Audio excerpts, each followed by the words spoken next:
I've got it. It is now on. So welcome everyone. I'm really looking forward to working with you during this special meeting that we have on increasing landowner participation and resident participation in our annual meeting.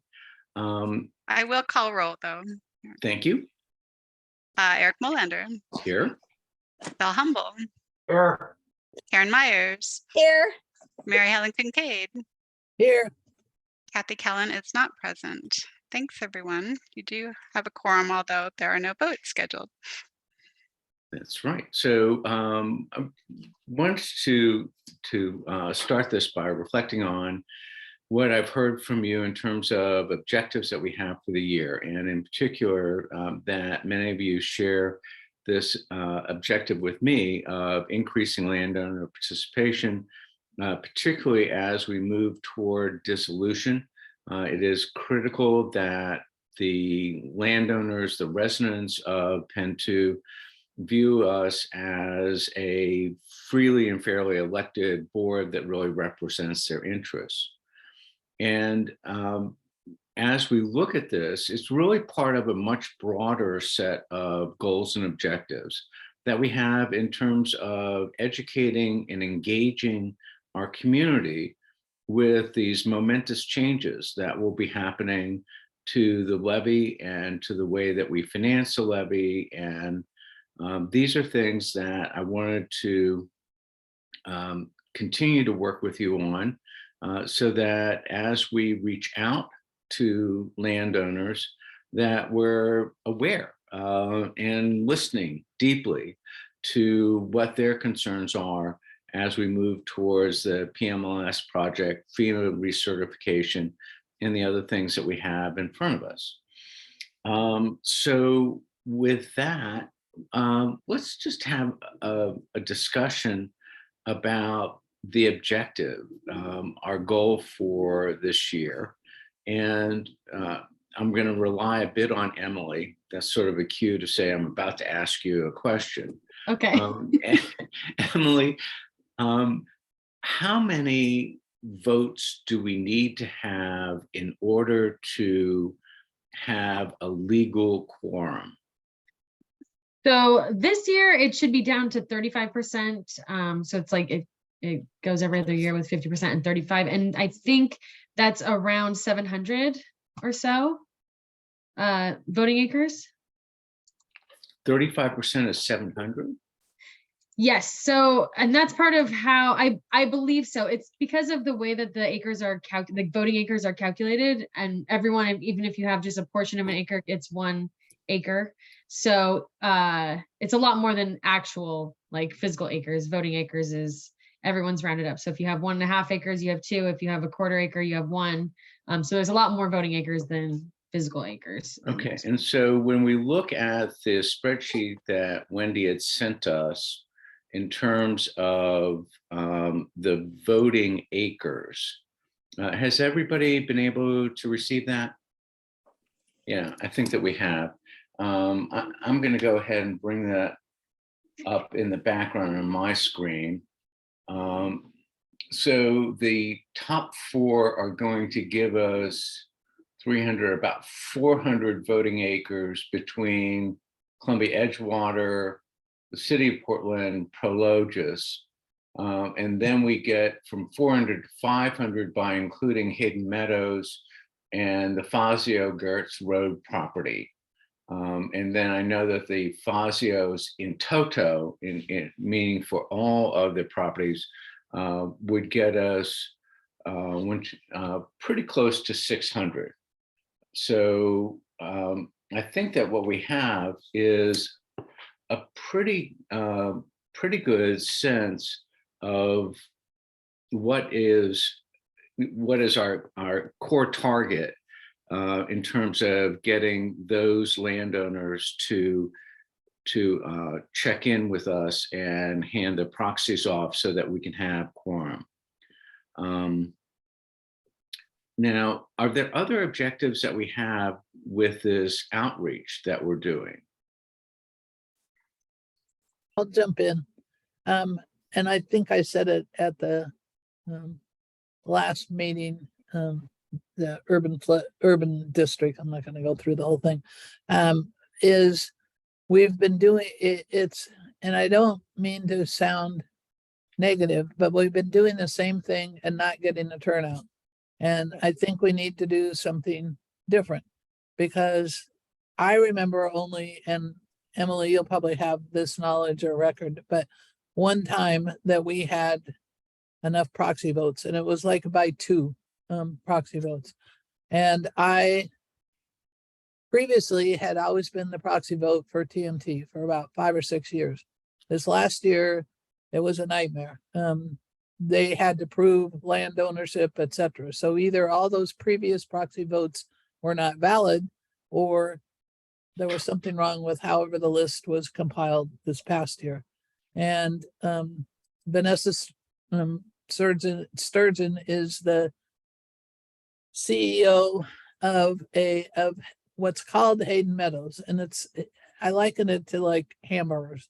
I mean, there's a number of people that sell hamburgers. Hayden Meadows has the same name as many different McDonald's, and I don't know what went wrong there, but I'd like to figure that out because they never got a proxy vote, and I think Wendy probably has the list of back and forth emails. We went back and forth with their VP. So I'd like to rectify that so that we can contact, because I'm in regular contact with them and they ask me questions and I refer them to Jim for some of the difficult legal kinds of questions, but they've never received any kind of contact about it's going to cost them probably about $20,000 extra a year, which is part of my goal to contact the large landowners so that we don't spring it on them as a surprise, and how we best do that. And I think that's through personal contact from the board, and we can refer on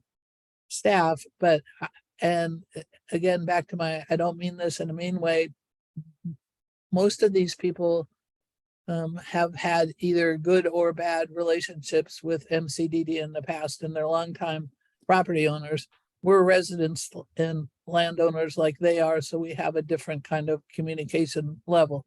And I would like to be able to use that, invite them, or make that personal contact, and so that we can get them involved. Because another big one, they're in MCDD, but I have contact with them, is the Air National Guard. They have 2,000 employees that live in the city that will be involved in voting, and they don't have a clue about, and I think they might be exempt. I don't know if they have a vote. I don't know if they have proxy, and never pursued that. And I think Eric's a member of the Columbia Edgewater Country Club, and I don't know how many members they have. And I think they would be more than happy to host some sort of presentation about how this is going to affect them. And we're talking thousands of voters there. Right. So I just think we need to do something different as opposed to mail postcards. Both Val and I never even got a postcard about the landowner meeting. And so I don't know how many other people didn't get it. Maybe that's not the best way to communicate. So those are my concerns. To stop doing what we've been doing that's not produced any results and getting more people to the meeting, because by not telling them, we're just going to make them mad and they're not going to vote for a bond. Okay, so So, Mary Helen, let me just recap. I heard 2 issues there. One is around corporate ownership, meaning that these are properties that have a headquarters in Denver, Colorado, or someplace in San Rafael, California, but that where we know the property managers. And I think that that you highlighted that one of the areas of outreach that we as a board should undertake is to find the property managers, or if we already know them, describe the process for getting the proxy, but also just opening up that line of communication so that when they hear about the general obligation bond and see it on their tax bill, that it's not a surprise to them, that they're aware of it, they understand the benefits of it, and that we're moving forward. The second part of the process that I think they've highlighted is that postcards are really fraught. People don't take them seriously. And that starts with the United States Postal Service and their delivery reliability. And this is something that we should, as part of our process, recognize that we're not going to change the Postal Service. And maybe we need to find another way to get that out to the people involved. So these are there other things that we have, Val? I always rely on you for insights. So what are you thinking? I don't remember any problem with the postcards before this last year. I think the postcards should be included, but not relied upon completely.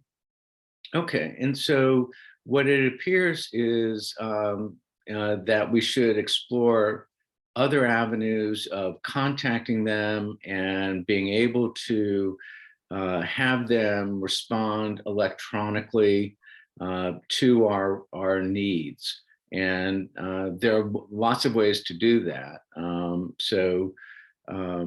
We'll explore those. And just to attach to that postcard issue, one of the people that has contact pretty regularly with Anthony Fazio, and he can be an ornery guy, but he's been here for a long time, and you just have to sort of put up with his demeanor. Fazio in the family in various forms owns 4 different pieces of property. He got 3 of the postcards, but he never got the one that went to the empty house on Gertz Road because no one's lived in it for 2 years. And so he said mail gets stolen out of there, and I don't care if they steal junk mail.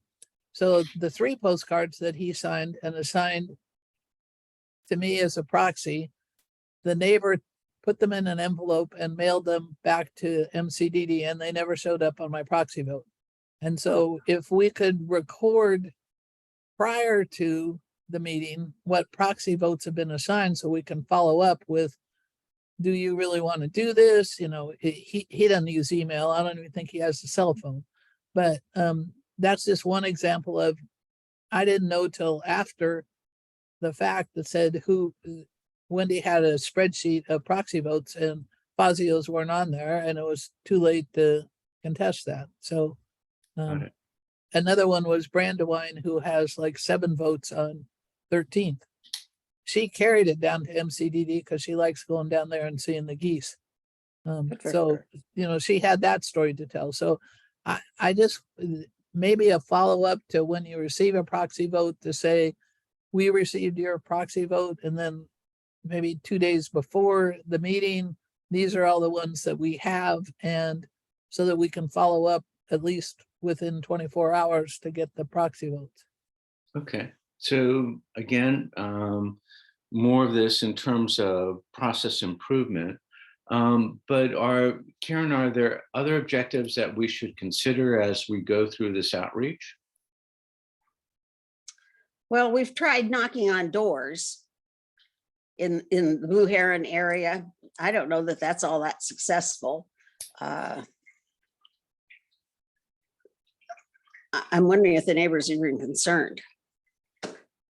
Okay. Now, I don't know. And one more thing, is the Air National Guard in Pen 2 or MCDD? MCDD. That's what I thought. Yeah. But several of them live in the neighborhood, and that's sort of Correct. how I heard about it. Oh, Yeah. thanks, Mary Helen. Right. Okay. Right. And so, this is going to be part of the challenge that we have, which is people live in the neighborhood, but their voting area is in a different district, and we'll just have to work with that. Well, and Emily also identified another problem, which is there are some people that live within the boundary, but that aren't landholders. And this is in particular at McCuddy's Moorage, where yes, they own the property, but they don't actually own land, right? They own the floating home. And so we'll need some sort of clarification about how to engage with the renters or with condo associations or the like. So I've got that listed as one of the barriers that we have. Kathy, is that you that's joined us by phone? Hi there, this is Kathy. I'm so sorry. I'm on the road and lost internet for a long while, and hopefully I will not lose it again. Oh, good. Well, welcome. We're delighted that you're here. Kathy, let me just give you a brief update on where we stand. We're working on what the objectives and goals for this meeting are and for the landowner meeting. We've discussed it in terms of getting to 35% of the voting acreage, which is about 700 acres. And we further identified that the top 6 landholders would get us pretty close to about 400. So I feel very confident that we'll be able to achieve a quorum for the next meeting. Wendy, based upon the list that you had sent us, there appears that our target market is about 800 individual properties, 800 or 880, something like that, right? Yes, I'm just scrolling down. So the mailing goes out to, yeah, 895 thereabouts, 890 households. Right, so let's call it 900. And Mhm. with that, I think that we can get very close to identifying ways to reach them. Now, one of the things that I need your insights on is, as we do this outreach, should we combine it with additional information about the levy and FEMA recertification, the PMLS project? What are your thoughts on that? I think some mention of it's warranted just to get them more interested in the importance of the meeting.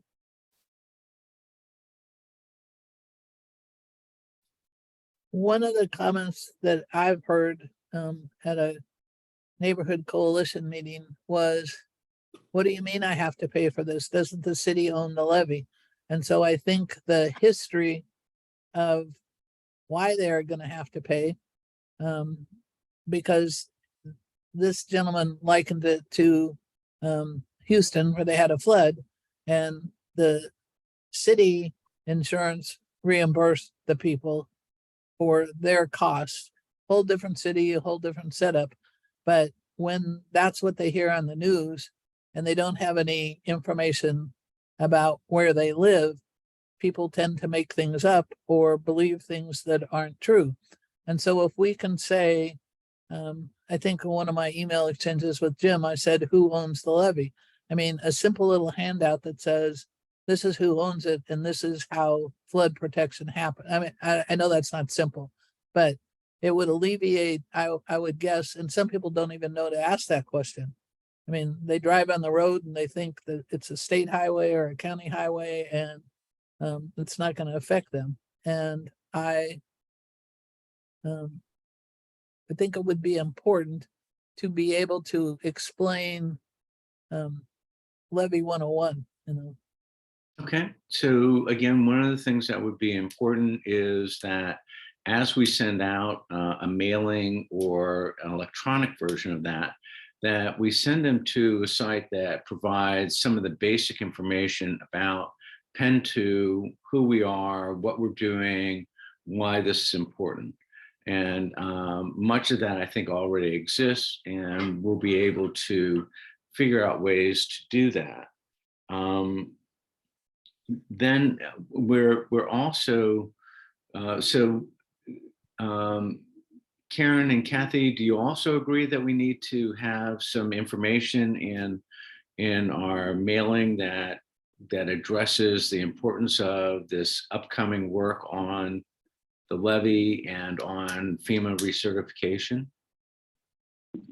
Well, we need something, but if you get too wordy, people are not going to read it. Period. And I think maybe a poster of some sort at every business in our district might help to say, you know, landowner meeting tonight and the time and the place. I don't know. Maybe it'd remind people that they've got a meeting to be to. Got it. All right. Hopefully. Thank you, Karen. Kathy, how about for you? Oh, I think every opportunity to educate is valuable, but as Karen said, if it's verbose, people are just gonna put it right in the recycling. So being able to point to more information and just having it really short and snappy about did you know, and why it matters is always helpful. But I think the bulk of the issue is really reaching people and encouraging them to come, and that's going to come more through direct outreach and not necessarily through whether a certain pamphlet's included in a mailing or not. Excellent. So it's one of the things that is unique about our district is I think that we can get very close to quorum through direct outreach. It'll be probably no more than 40 different property holders, and that's going to be part of our strength. But at the same time, we have an obligation to be able to reach others. And so I want to go back to one of the things, Emily. Yeah, I feel like I just want to just at least, I think we have talked about this before, but I just want to, like Aster is here and Aster is managing a lot of the kind of outreach that's specific about the new district and the transition and the upcoming costs.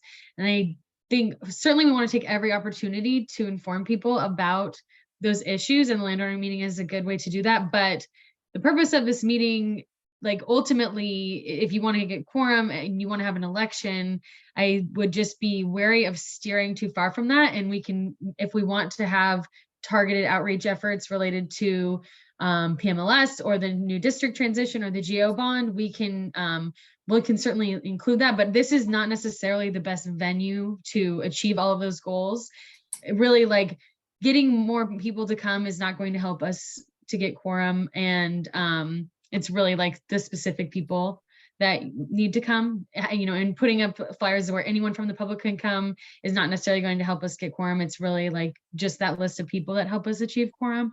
And so I guess I just want to, don't feel like this is your only chance to inform people, and that if there isn't a quorum, that this is our opportunity to inform people about the new district and the transition. This meeting really, the purpose is for the election. And if you're just, I worry about piling too many things on top. If you want to get quorum, I think it's good to focus on that. And then there's lots of other outreach efforts that we're doing that can, I don't know, hopefully achieve those other goals. We'll certainly take the opportunity to inform, but I would just say from my experience, it is difficult when we start bringing more people into the meetings that aren't landowners. It like can create some pretty awkward and like a lot of confusion. People don't understand why they can't vote, why they are there, and it kind of creates, and then especially the elections are already fairly confusing to run at face, just of how they're set up. And so as staff having to run that with like half the room not being able to vote, it adds a lot of complexity. And in the past, at least my experience, it has, at least to me, and like anecdotally, kind of soured some people in my interactions with them when they come to the meeting. Well, why did I get this? Why did I see this email? If I'm not able to vote, what's the point of this?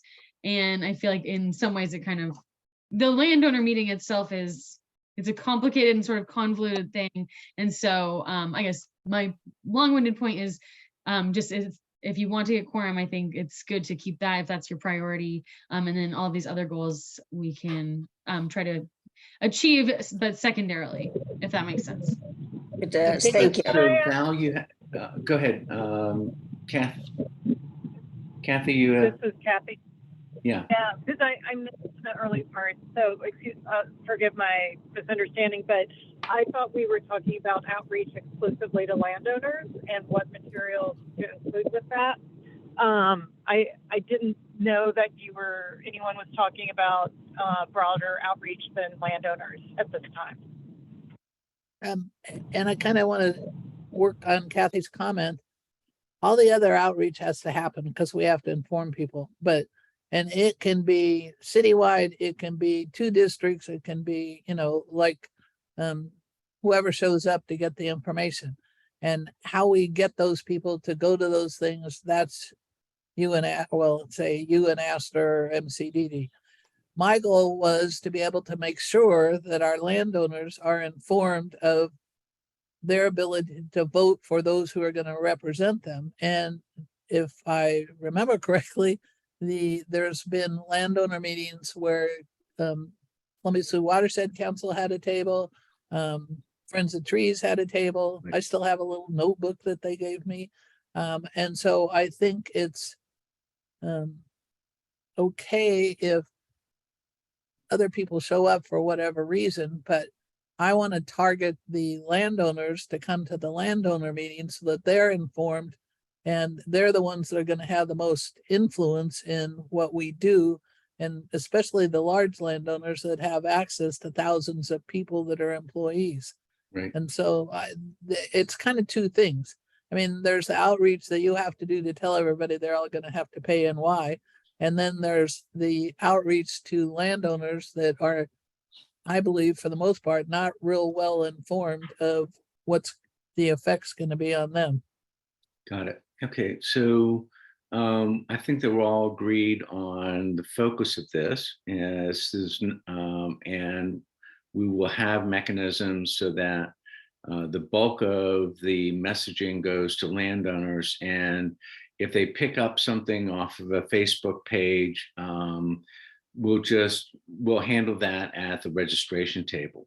But Val, you've got your hand raised. Yeah, I'd like to summarize what I'm understanding about the outreach to get quorum. So first of all, we have to notify everybody who has the right to vote. So those postcards have to go out to everybody. And we should probably have some follow-up to verify that they actually went out and this time, and make sure that we get don't have a glitch on that. As far as going down this list, I would recommend personally that we go down to everybody that has 6 or more votes, because I see some folks near the bottom there, for instance, Richard Halston and his wife, who were frequent members or frequent attendees at previous meetings. So I think there's a good chance of getting them to actually maybe even show up. So my recommendation as far as the personal contact outside or in addition to the postcards would be that we go down through everybody who has 6 or more votes, which is most of the first page of that spreadsheet. It's alphabetical.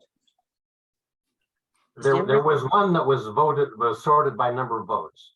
Yeah, it was in a previous spreadsheet, so that's really effective. So I'm happy to share my screen when you want to look at that list. okay. Thank you. That'll be in just a moment. We're still at the point of identifying the barriers and ways in which we can overcome them. One of the ways to overcome them is to feed people. I can't remember which of the sage advice that came from, but PYC is available that day and can feed people, and it becomes gee, I want to go to where President Biden spoke. Yeah, exactly. That's great.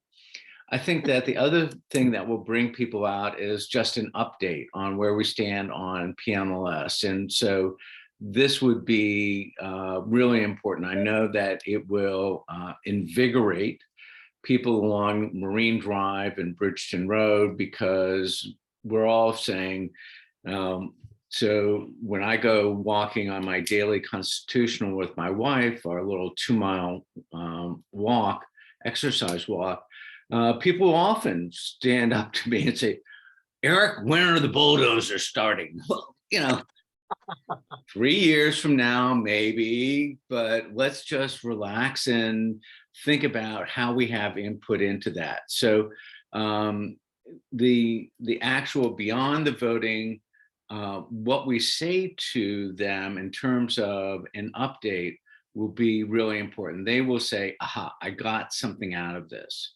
So I think that that's going to be an important element to that. And I just want to get that lodged in to either Colin or someone in his group, Mark, to be prepared to speak about that. So Aster, you've had your hand up.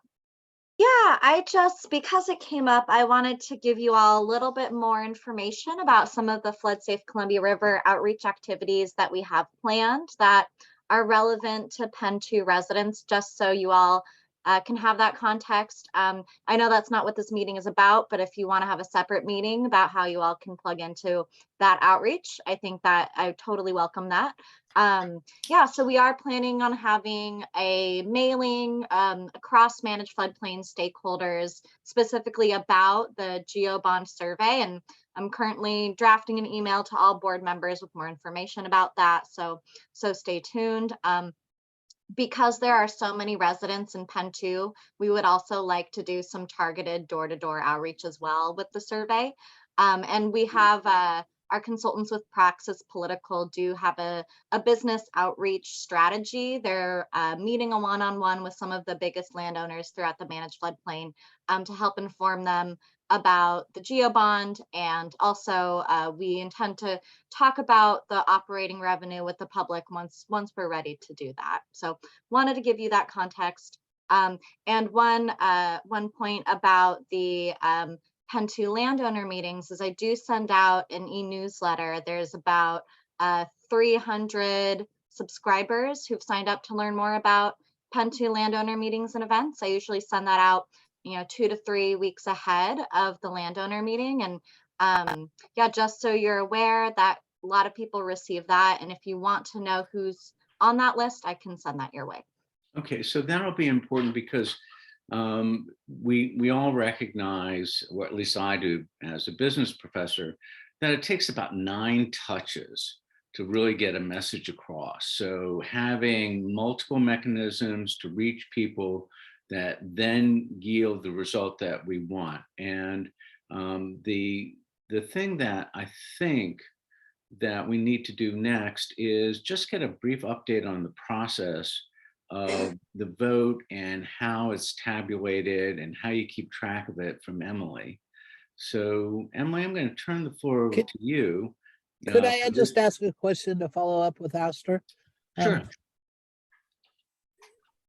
The difficulty that I've had a couple times, and I've communicated with you, is I was not informed of when different events were going to happen.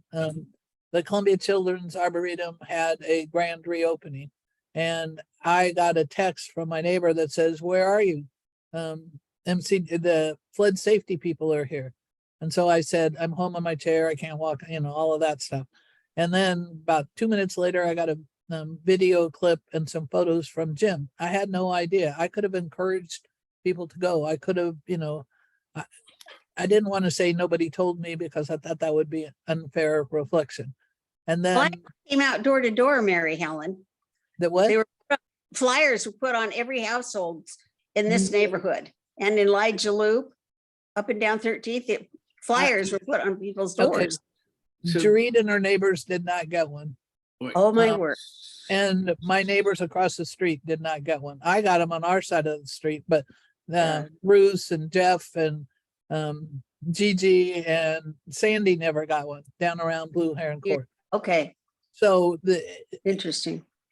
signage might have been better because then you're not relying on a flyer.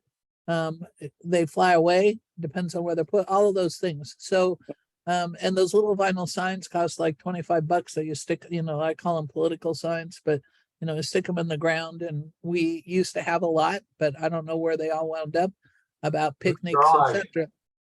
Huh? They're in, my garage. there you go. Yeah. Well, and some Yeah. people transformed them into yard sale signs, plucked them up. But all that said, I think it would be very beneficial if we knew not only that you're going to do things, the bike levy, we've gone back and forth on that, and Right. that's not anything, but we need to be able to know when those things are going to happen so that I'll just make it very personal. I'm not caught off guard by saying, "Oh, really? How did it go?"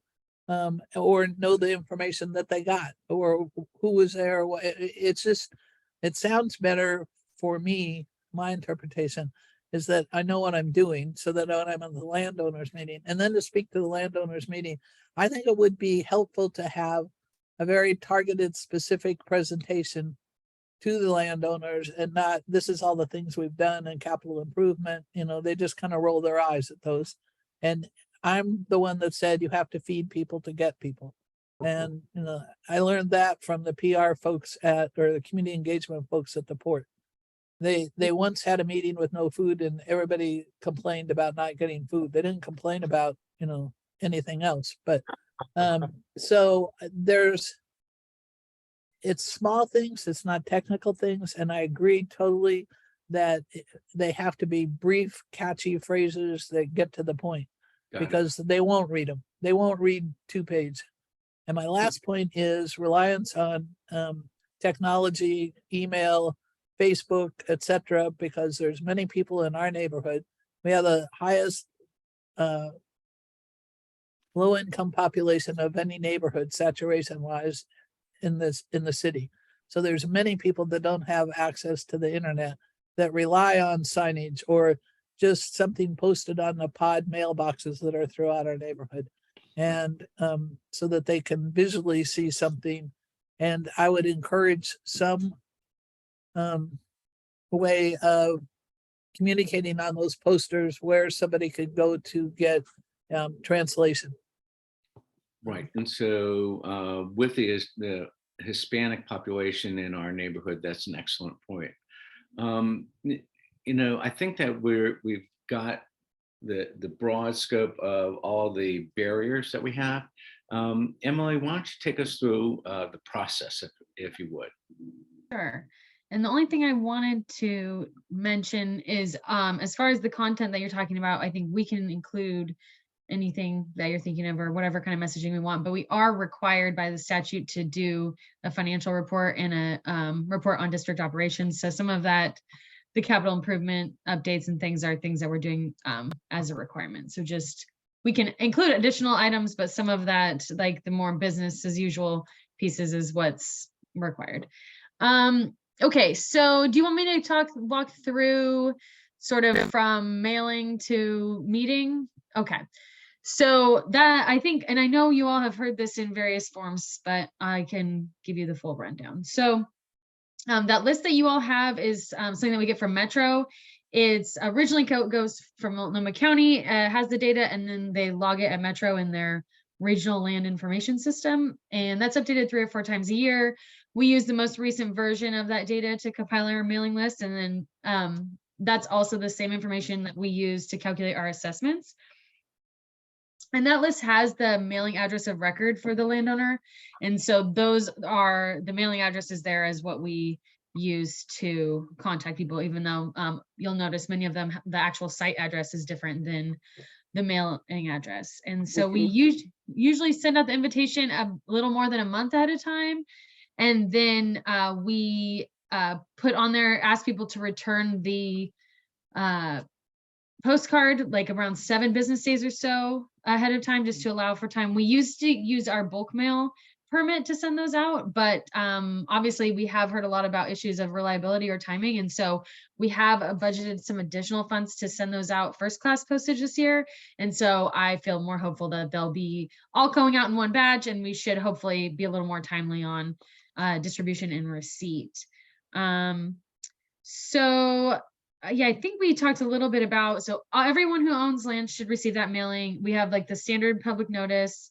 And then we also send out email to our email distribution list that kind of has anyone that's indicated they're interested in Pen 2. And then we usually put it up on social media. And like I said, that part, it can be a little, we usually have people kind of writing to us with confusion, but it at least reaches some people. And I think it doesn't necessarily do more harm than good, but it's a little more blanket outreach. And then as we talked about, the invitation really isn't, it's in a large envelope and is kind of like slick and explains what the meeting is. And then included in that is the postcard that allows them to proxy their votes, and it also has information for how to submit the proxy electronically. So they can proxy their vote to It has a list of the board members, so they can just check a box and do a board member, or they can write in anyone else that they'd like to represent them. And so that's where if there's like a property manager or something that's local, if the landowner can proxy to the property manager, then that's exactly how that should work. And they can return that with the prepaid postcard or submit the proxy online.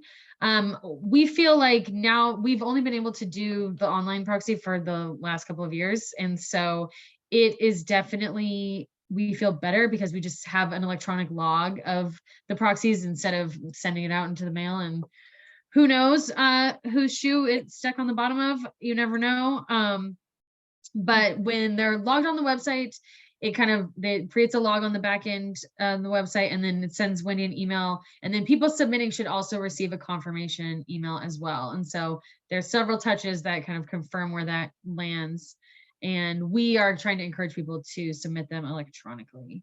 Okay, and so one of the yes. things that we should definitely do with that is when we have that, let's make it absolutely clear that it's the preferred method is, of course, please Yeah. come. And Yes. this is a great way for us to meet you.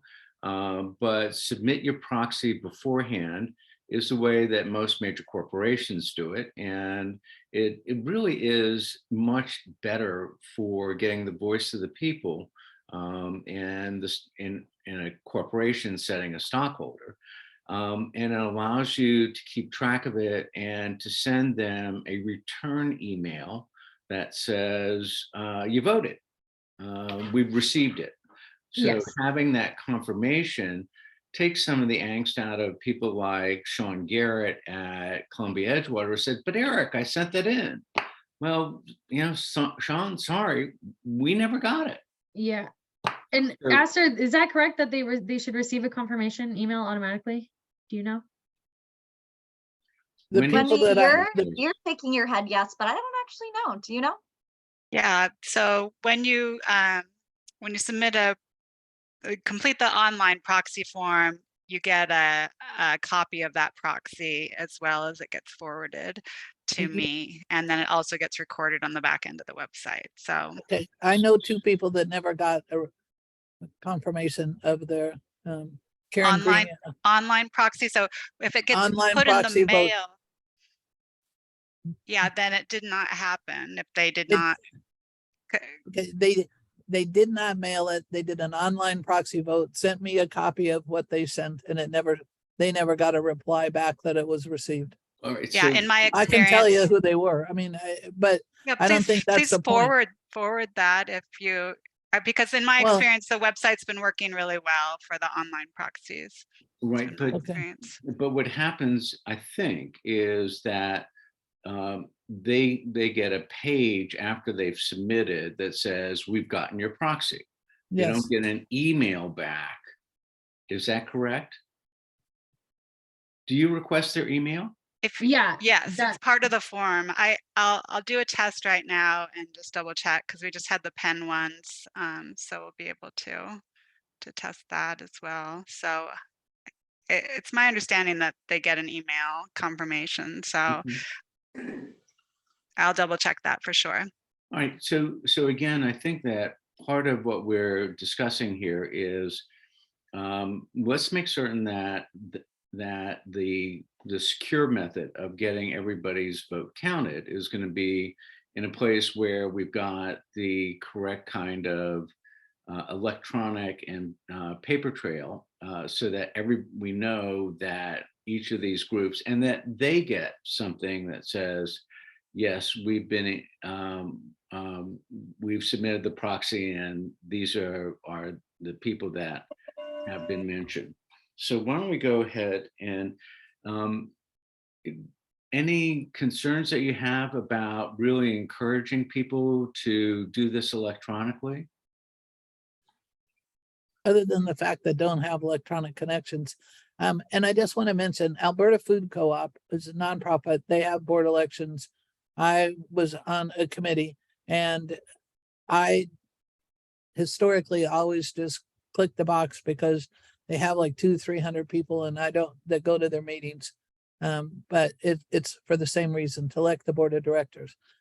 I always get a call from one of the board members, even though I'm on one of the subcommittees, that says,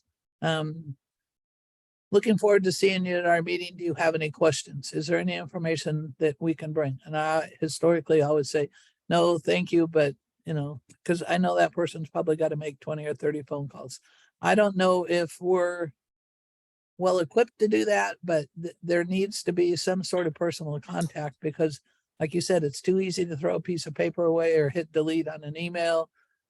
I would guess that a lot of emails that come back electronically wind up in spam and people won't see them or don't look at them. And so I think relying on electronic communication is not the best, but that might be me because I'm old and, I want to go back to princess phones and typewriters. Yeah. So The only contact information we do have for everyone is the mailing address. And then we get their email address if they submit a proxy, and then we have that contact information. But as far as like any broader contact information for every landowner, we really only have the mailing address. okay. Yeah. And I'll add something. So it is my personal goal to get contact informations, emails, phone numbers from as many people in the managed lane as possible, if for no other reason than to communicate during a high water event. So last year, after the June high water event, I sent out a mailing to everyone in the managed floodplain that we didn't already have contact information for, asking them to submit a form and kind of check off what they're interested in, whether it's our newsletter, hearing about landowner meetings. That is something I'd like to continue to do, because we got a huge response from that. 400 additional people signed up to learn more about stay informed about high water events and other events happening. So I just wanted to throw that out there, that we do try to collect contact information. Excellent. So one of the things that I would urge you to do is recognize that with the large number of Hispanics that we have in our area, that we have something that's effectively Leer in Espanol, or a link to that information.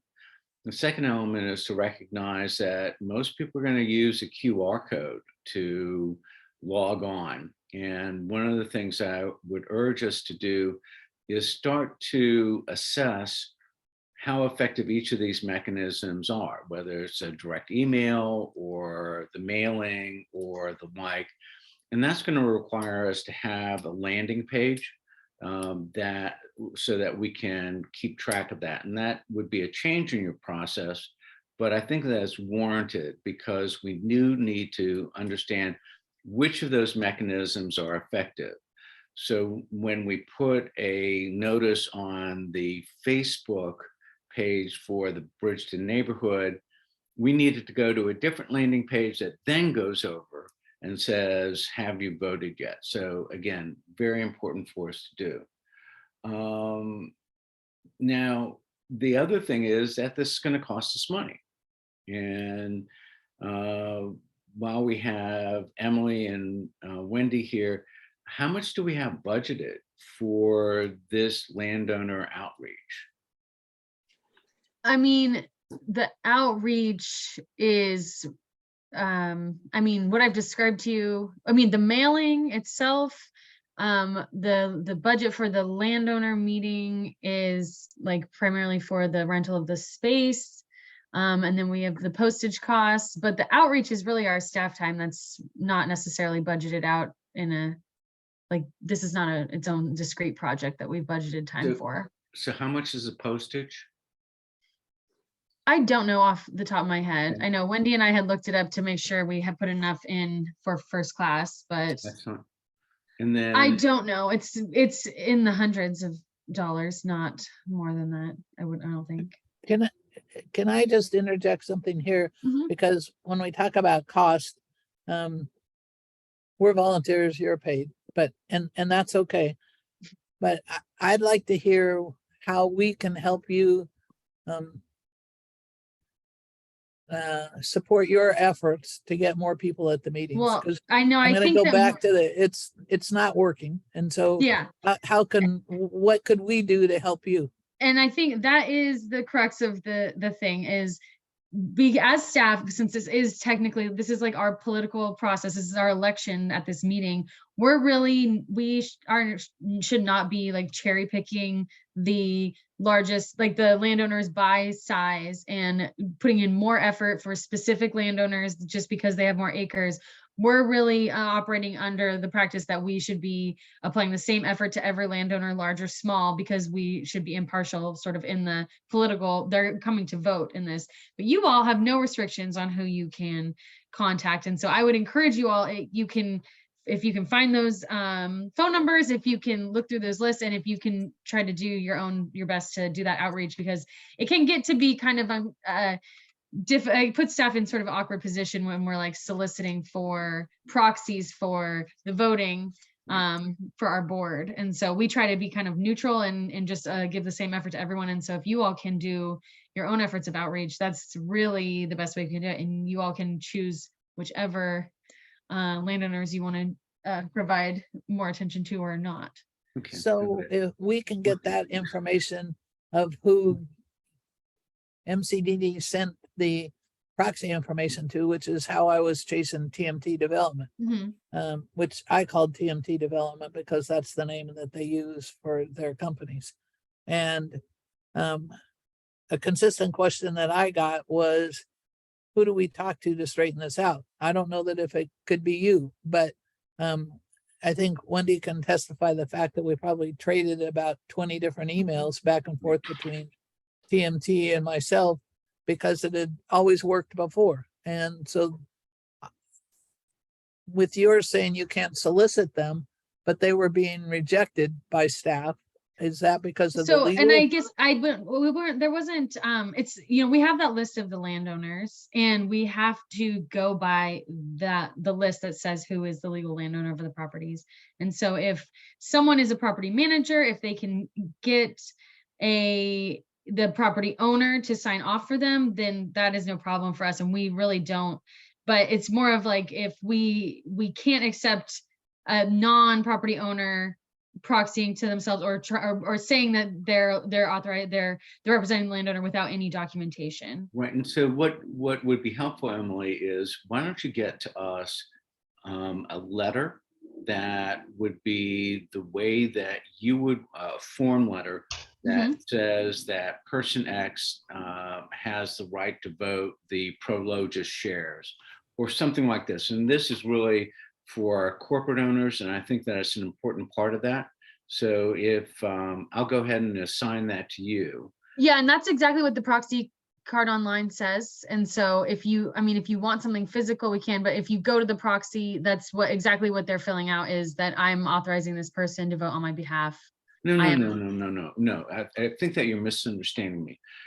You have the corporate ownership in Denver, Colorado. Yes. They're going to assign the right to the proxy to the local representative. Okay, yes. Right. So we need something from corporate that says that the local rep has the right to send in this proxy. Oh, but I mean, they won't have, sure, or they can just send in the proxy that says this is a local rep that can represent us. Why would the local rep need to send in the proxy? Why couldn't the corporate, if they're going through the effort of saying, I want to designate you to Emily, fill out my proxy card, could they just fill out the proxy card? Because they don't know the issues.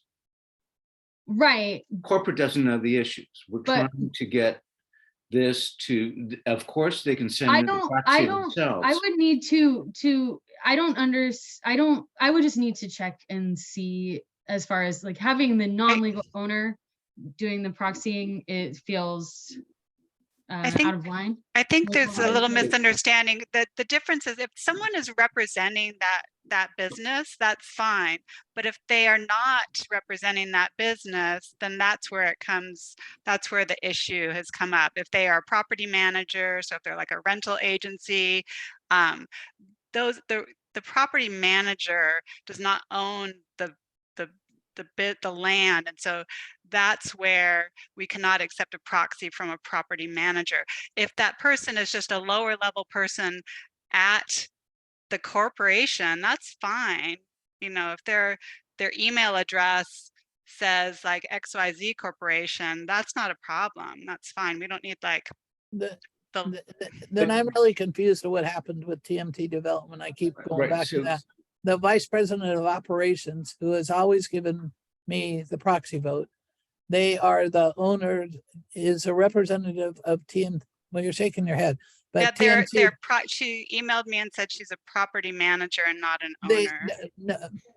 no, Right. and okay. so- I'm not going to so argue this here, what is? but they're not a property manager. They manage the property and own the property. Well, I mean, Mary Helen, I Amazon promise does we not. will make sure to that we can communicate with them. We have lots of time now, and so we'll make sure that we get that straightened out this year. And I'm sorry that I understand that was confusing, and yeah, I'm sorry that it felt like we were rejecting their efforts to participate. We just That's have what to they try to believe. keep track. And Eric, I guess you're saying because the local property owner would know which of the board members that they want to proxy the votes to. That's why the local. So the question is, if you send it off to corporate, Mhm. and they say this person is allowed to sign the proxy on my behalf. Why would they then? So we're having to hunt down two pieces of paper for one entity rather than just having them submit the proxy and authorize the local representative to be their proxy. Well, it happens all the time in corporate America. Well, yeah, and this is they're not voting is one thing, I guess, just to be like very clear. It's that they're designating We someone else. understand that. Okay. We do. And And so when you say this attorney is allowed to represent my proxy, or this individual is allowed to represent my proxy. yes, that right. So that's the proxy card. They can just do that It's not, themselves. because the proxy card is giving the vote to Mary Helen or No, it's not. I mean, they're not going to vote on their own. They're going to. They're going to assign the proxy the right to vote my landholder shares to Karen or Val. If you all want to approach could that way, assign I it to their can. manager. Yeah, They- I can You could see if. assign it to anybody, can't you? Yeah, you can. Yeah. But I guess Eric is saying if we can get something for a corporate office to say, I designate this person at this office to do my proxy card, and then we go to that person and say, now you've been authorized to do a proxy card, so now you fill one out. I feel like if we are able to connect with the corporate office and get them to do that, I would wish for them just to fill out a proxy card. But if you want to try to add that layer, I mean, we certainly can. I just want to make certain that Prologis can vote their shares. Well, absolutely. That's fine. Right? And I think, so they're going to look at this and they're going to rely on their local agent to do that. right. So I would hope that their local agent would call anyone at the corporate office and say, can you please go to this website and designate me to represent you, or designate Mary Helen to represent this property. Okay. And then Alright. the property owner is documented there as assigning the proxy. Got it. So to be resolved. But I think that at this point where we're headed down is, Wendy, if you could share your screen for just a moment with the Excel spreadsheet that's listed from largest to smallest property holders. And while Wendy's doing that, I just wanted to say that Emily was actually being really nice. We have ethics rules that we have to follow as government employees. And so we are not allowed to give preferential treatment just because someone owns more property than someone else. We have to treat everybody consistently. So that's something that we're required to follow. And I think that the other thing that seems to keep coming up is with the proxies, the owner has to sign off on the proxy. They can't hand over that signature authority to someone who's not the owner. They have to sign the proxy themselves. So I think that's where the confusion has come in. But you can always assign an attorney to act on your behalf. So I don't think that that's correct. So what we have in this list is the top owners. And what I would encourage you to do is, if you know these people in that left-hand column, the board contact, go ahead and write your name in there. And then what I'll do is, following up on Val's comment about getting the focused personal intervention on behalf of the top 6, anybody that you don't have listed between Mary Helen and Kathy and Karen and Val, I'll go ahead and handle. So Eric, I did not send out this live link email. I'm happy to follow up with that. So right now the board members don't have this live link. I'll email that out. So please, by all means. Or you could just email me and let me know which person you'd like to reach out to. Yeah, so I think that the board should have this, and should, in that left-hand column where it says board contact, go ahead and put your name in there. And even if there are duplicate people contacting, that'll be okay. We'll have another round where we consolidate those lists. So for example, Columbia Edgewater, of course, I know those individuals. Mary Helen does, but if Mary Helen wanted to take that, I would say that's fine. And then for the city of Portland, which is the second largest landholder, we would have to figure out where that's actually going and which department that holds that title. Prologis, I think is going to be up to Mary Helen because she has the greatest contact with that group. She also knows the Fazios, Old Dominion Freight Lines. Anybody have contacts with that group? I'm happy to fill in names right now if people want to call out. It depends on what, if you want to stay in the meeting a little bit. I'm happy to do that. This is Val. I could contact the Becks down there in the 7 Which number? vote. Number 7 votes, The Becks. Beck Ronald and Beck Sally. If Aster could provide the telephone numbers for those people that she has on up down to say 6 votes, I think that would be very useful. Yeah, I could do that. I'll add a column.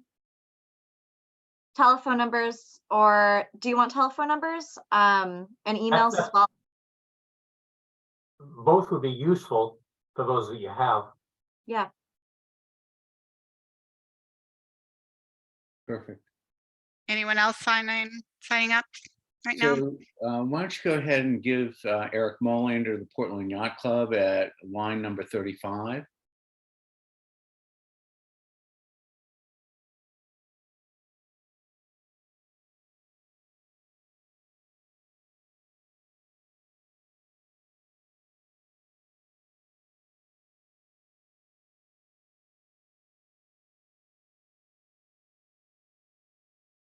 I think it'd be easy to just get a board member to do the port in the city, so shouldn't be a problem. Right. If you want to reach out to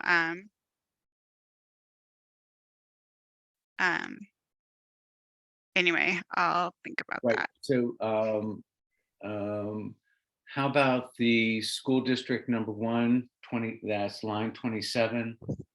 That's the property that's on the corner of Bridgeton and Marine Drive. I do have that person's email. She attended last year. Excellent. So why don't you go ahead and put my name down for that, and we'll put in the email for that.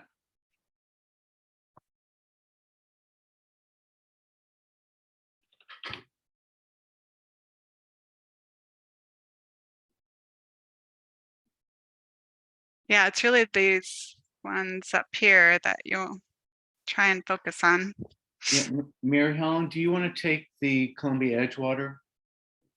Sure. I'm sorry. I had to, the state lost a $20,000 check that they owed us for Vanport Place marking. And he was just calling to tell me it had been lost. So anyway, All right, so Kincaid's going to handle that. Mary Helen, I'd like to sign you up for Prologis and Hayden Meadows. Does that okay. make sense? Yeah, that'd be fine. And did somebody take Anthony Fazio? No, not yet. Okay, I can, Will Stevens, a former board chair, is the person that's always been his proxy. So I will take that, but I'll rely on Will to talk to him because he likes Will and I'm just a woman, so. The Fazios have 130 acres. Yeah, There are other Fazios here, so I'm not Yeah. sure. They're all the same. I mean, it's just a family and there's a family foundation and it's much more complicated than even what shows on here. So Sure. Will's who is the one that helped fill out the I form. didn't see that one. Right, and so that'll be worthwhile. Do any of you have contacts with Old Dominion or Yellow Freight Line, which is 17, or what else did I see down there? I have a question about FedEx. Mhm. Where does it show up on here? It must be some other corporation. And some of the addresses are just post office box. And when I asked for Wendy sent the landowner, it still had post office box. That is the official mailing address for the landowner, and that is what we are required to use. So don't Okay, think there's any official. way around that. So So I can FedEx subscribe may into not FedEx own the and- land, or so if you wanted to track that down, Mary Helen, what you would do would be to find the address where FedEx is, search for that address in that other file I sent you that has the Okay. property under property address, search for that property address and see who the corresponding property owner is of that address. Does that make sense? Sure. I have a faster way. I'll just go to the site manager. Okay, so let's see now. Going through these. There's a Port of let's- Portland one in there somewhere. I mean, the print's really small in my glasses. I can check with their community engagement folks and see who historically, because the people that historically came to the meetings aren't with the Port of Portland anymore. So I'll Right, so follow you're up gonna- and You're going to take the Port of Portland? yeah, Okay. I'm on their citizen advisory committee, so I can do that easily. Right. Mary Helen, I suggest reaching out to a board member, either Emerald Bogue or PJ Christopher or Stephen Winkle, and they'll be able to get it done super fast for you. Excellent. Let's go ahead and sign Molander up for Old Dominion Freight Lines on line 10. Sign me up again for Yellow Freight Lines on line 17. And I'll also take another trucking company on line 29, Market Transport. You see the cities on here twice, so we can combine those. Yeah. Does anybody want to take Pier 99? That's a little bit of an inside joke. I will take number 34, the Halstons. Okay, excellent. Val, thank you so much.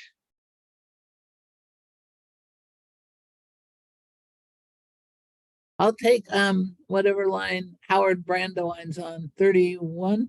Yep. Okay.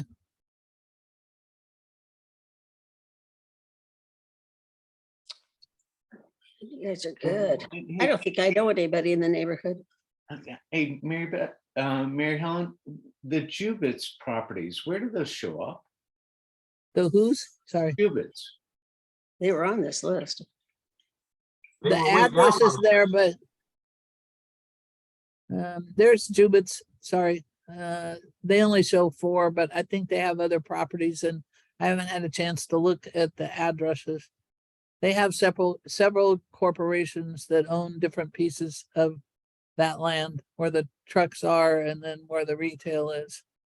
So I'll have to, but anyway, I can take Jubitz and then I'll find out from their board president who else. And because Rada Wada was on the Levy Ready Columbia, he'll be able to tell me. All right, Mullinger will do Roth Estates Homeowners Association. That way, What line is that, please? you just scrolled past it. Right underneath the drainage district, go ahead and put Roth Estates. That's Eric.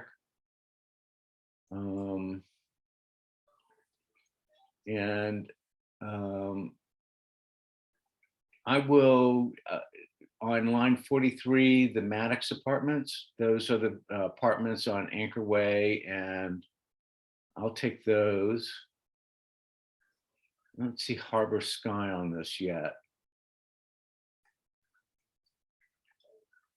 So just to clear my mind, line number 20, where it says, sorry, I'm just having trouble because the print on mine is like a font of 3. RL Investment, and it says post office box, and we don't know what property they own. So We that- do. It's that on the other list. Yeah. That Okay, Wendy sent out, Mary Helen, that has the site addresses on it. okay, And I can tell you, it looks like it's on 13th Avenue. 9010 Northeast 13th Avenue. okay. That could be the mobile home, I mean, the RV park, I don't know. Okay,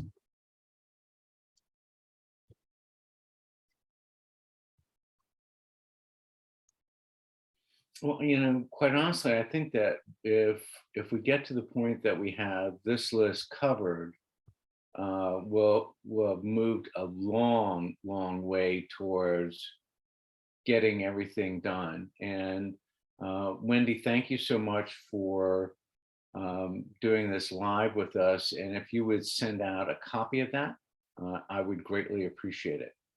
I just emailed it. Perfect.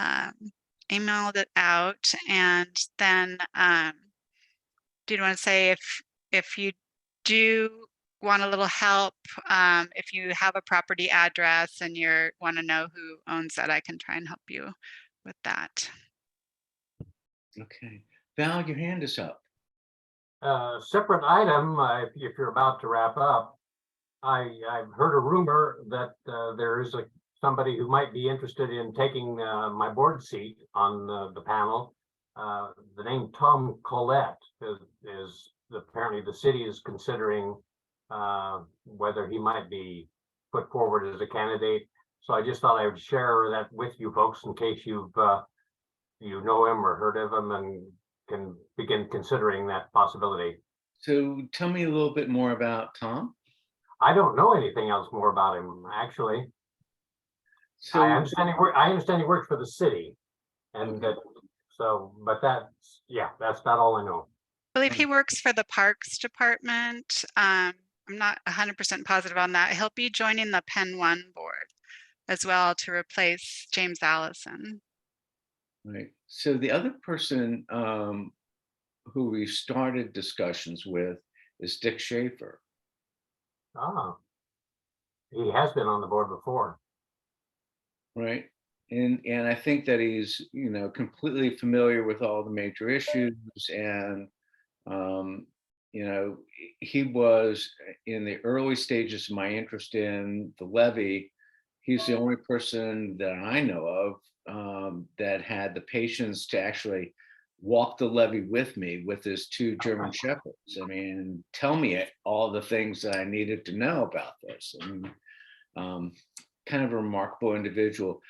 Let me find out what his real level of interest is. I know that he's not willing to take on a 3-year commitment, but maybe for 2 years, he'd be willing to stand in and really get us to the point that we're at dissolution and can get through that part of the process. So, Well, let me know when you'd like my resignation so that the remaining members can vote on that, okay? we'll do, working hard on it. You know, you had brought up the issue around succession planning, and we're gonna do a better job. Okay. Is there anything else for the good of the order?